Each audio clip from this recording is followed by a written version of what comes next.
Up, down, right, left, light, dark, good, bad. It seems that there's no middle ground in life.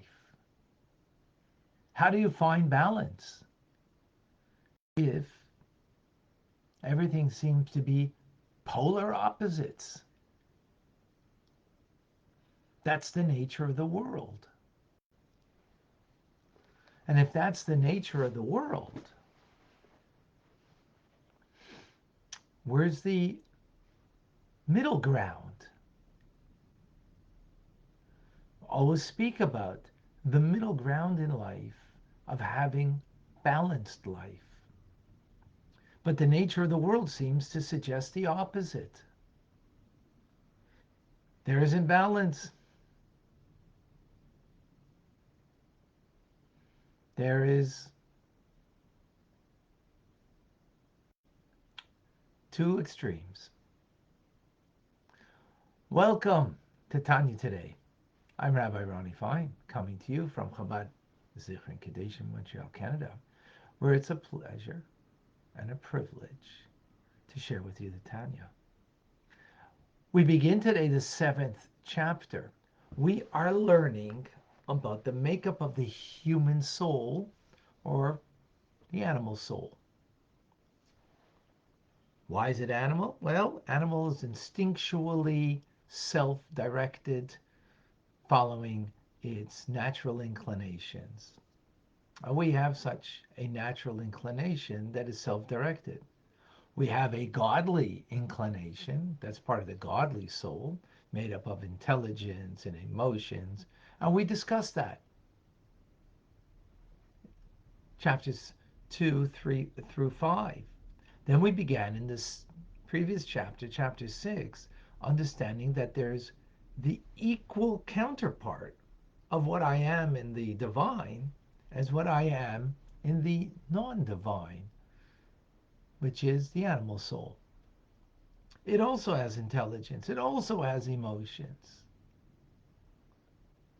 Whereas the divine soul is directed towards not only fulfillment of divinity, but for the sake of the divine. That's called bittul, self-effacement. Because the human nature, the human being, which is the animal instinct that we have in us, is self-directed, which doesn't mean terrible things that you do.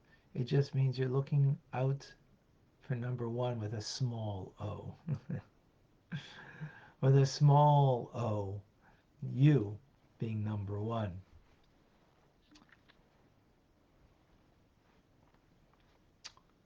So it seems like even there's no middle ground.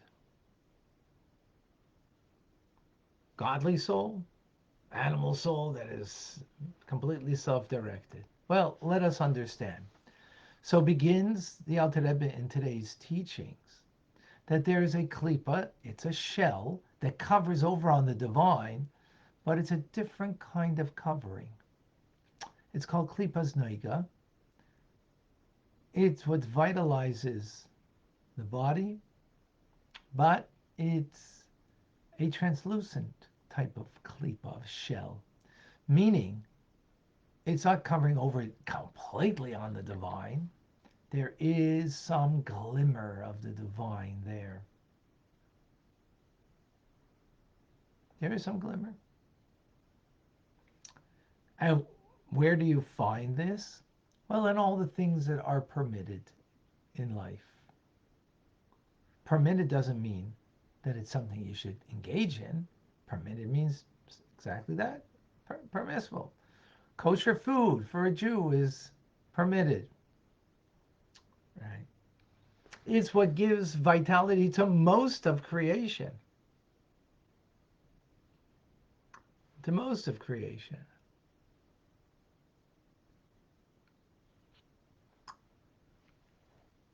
So,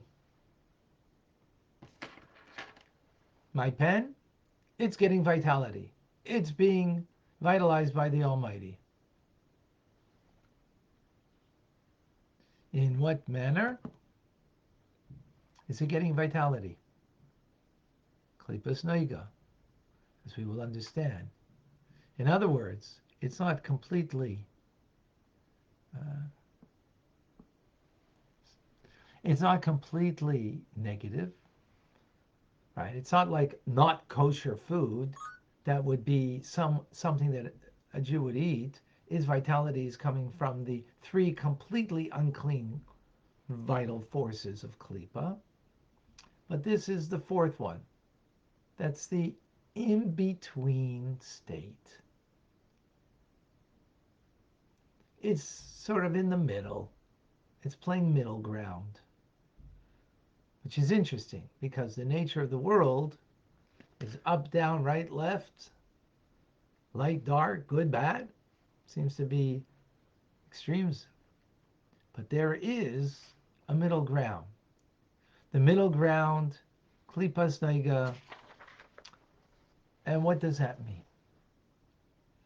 So if it's good and godly, that means you're doing it for the sake of heaven. Whatever it is you're engaged in, you're doing it for the sake of heaven. But then the middle ground is you're not doing something for the sake of heaven, but you're not also being crass about it. It's not bringing it down to a completely negative state. So, for example, you eat because you're hungry. You, you're not eating, and it's kosher that you're eating for a Jew, right? You're eating because you're hungry. Is that divine? No. We'll get to that in a moment, what that means. But it's not divine, but it's not negative either. It's kind of stays middle ground. You're hungry, so eat. That's human. That's normal. Actually, that's what animals do too, by the way. Now, animals won't do it out of lust. They do it out of the need. So we have a need and we fulfill that need that is something that is an expression of klipas noiga. There's a mixture of good and bad there. That's what klipas noiga is. There's in this world, most of the klipas noiga is a negative force. There's a little bit of good there. In the world of Bria, for example, the angels and the souls there, the klipas noiga is more good than it is negative.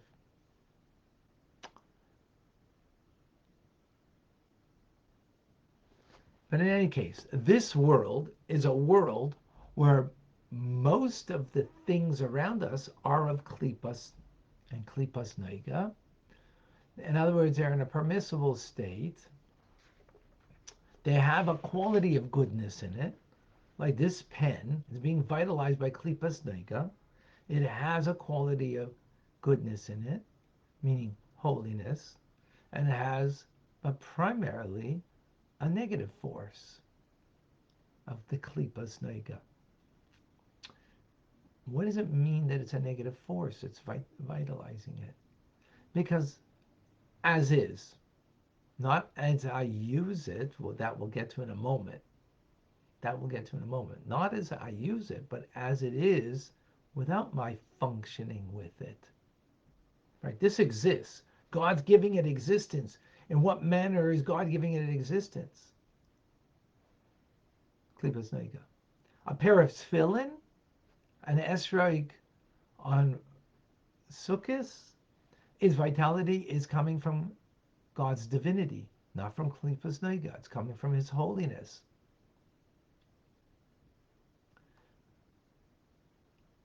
This will be dependent on my usage of it. Or better yet, will be my Tanya Rabbi mug and the coffee or the water that I have in here, it will depend now on me on how I use this intermediate category. Will I use it for a sanctified purpose? If so, then the little bit that's good in there is removed from the negativity. It's absorbed in the divine. It's extracted, separated, and ascends and absorbed in the divine above. So it no longer becomes neutral, middle ground. It's actually absorbed in the divine. So with this, we can understand the teachings in the Talmud that tell us that if one eats fat beef, drinks spiced wine, not for your physical desire, but in order to broaden your mind so you can serve God better in studying Torah. Right? A lot of different studies coming out. 1 week, and the following week, another study that contradicts the previous week. Right? Is the meat going to be good for you in your Torah study? Is the wine going to be good for you or not? Anyways, won't get into the that debate. But as Rava said, the wine and the fragrance made his mind more receptive to learning. Ah, so he used it for the sake of the of of serving God. So that middle ground, klipas noiga, now got elevated. Why? Because there's some good there. Some good. Why only some good? Because the nature of this world is, as we learned yesterday, is that klipas noiga is powerful, and the negative force is so powerful that, and as a result, most of the things that we do, or people, if you look on planet Earth, they're doing it for self-directed, self-absorbed, self-fulfilling purposes. Even though the thing might be a wonderful action, but the intent is for one's own gain, which means it's not divine. It's not divine. It's not directed to the divine. But if I'm having my cup of coffee or my glass of water, or as Rava said, the beef, the wine, and the fragrance made his mind more receptive to be able to learn and to teach better, that's for a divine purpose. Or for Shabbos, so you're eating good foods on Shabbos because it's a mitzvah to have pleasure of good foods on Shabbos. Then what are you doing? You're taking that good element in the klipas noig and it's being elevated. You're extracting it and it's being elevated. So those are in actions. How about in speech? So the Talmud tells us, giving an example, that Rava, before he would engage his students in teaching them, he would make a humorous remark. Now, most people, they make a humorous remark is in order to, to look good. You know, I shouldn't say most, but let's not get into the. People often will make a humorous remark because, they like to make people happy. Which, if you want to make people happy because then they'll be able to serve God better, so then that's a divine purpose. So Rava, when he taught, before he engaged his students in the seriousness of the learning, he would say a humorous remark in order just to uplift them, get them focused and engaged. Now that he got their attention, then he would go into the depths of the learning in order that they should appreciate the teachings. What was his intent? Was his intent just to, you know, kind of be self-fulfilled in his, you know, desire to be comical? No. It was in order to connect to the divine so the students could learn better. So he was just thinking for a divine intent. That's what motivated him to speak in such a way. And that's what motivated him to have the wine a fragrance that just brought out a broadened mind in order to learn better Torah. That's for the sake of heaven. So the middle ground ends up being something that is to be elevated. That's meant to be bring a person to a higher place, a divine place. The middle ground is there. That gives us the choice of elevating it. Any questions?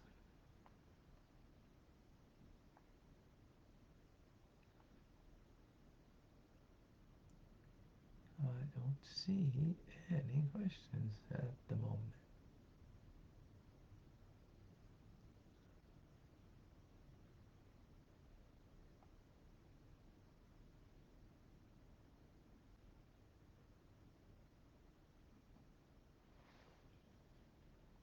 Cherries in Israel. No, you got.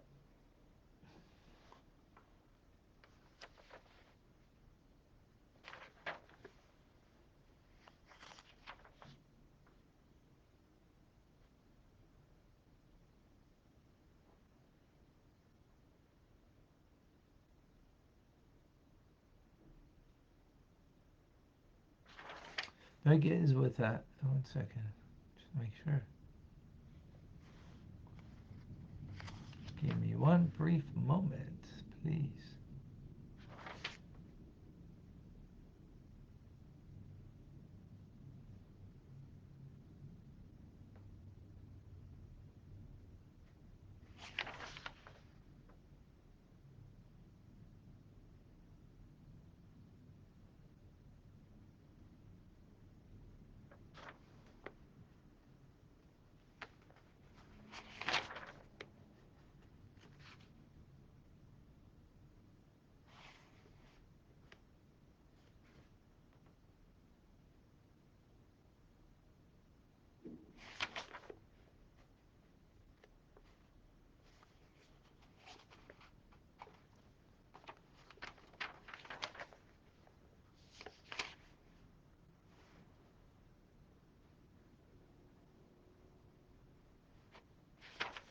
It's with a hey, if I recall correctly.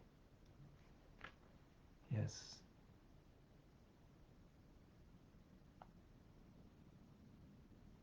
Yeah, with a hey. Greetings from Israel. Beautiful.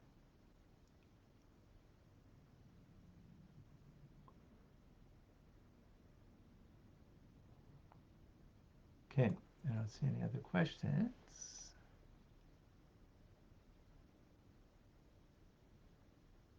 Oh, if an action or speech isn't used to be elevated, is that action or speech considered sinful or wicked?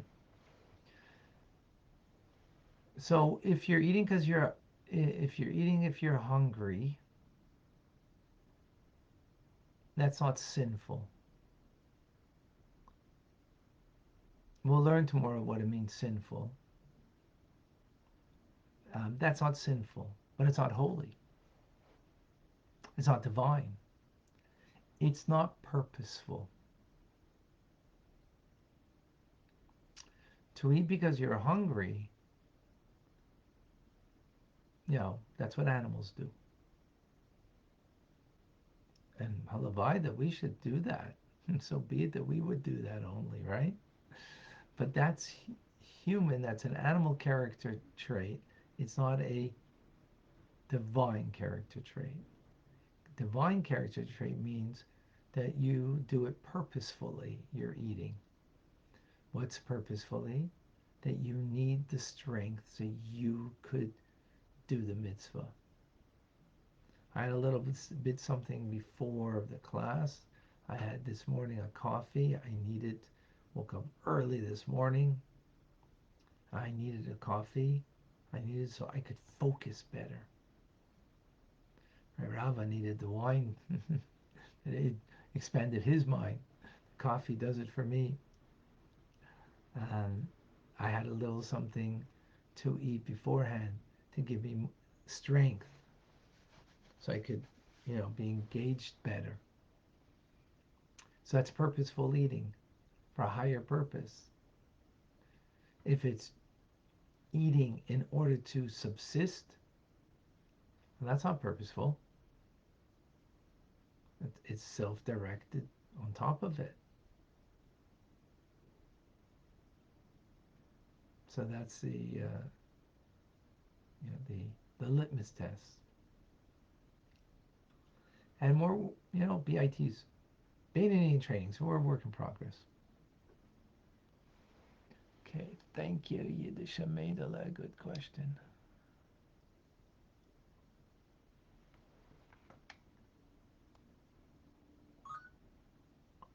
All right, amazing.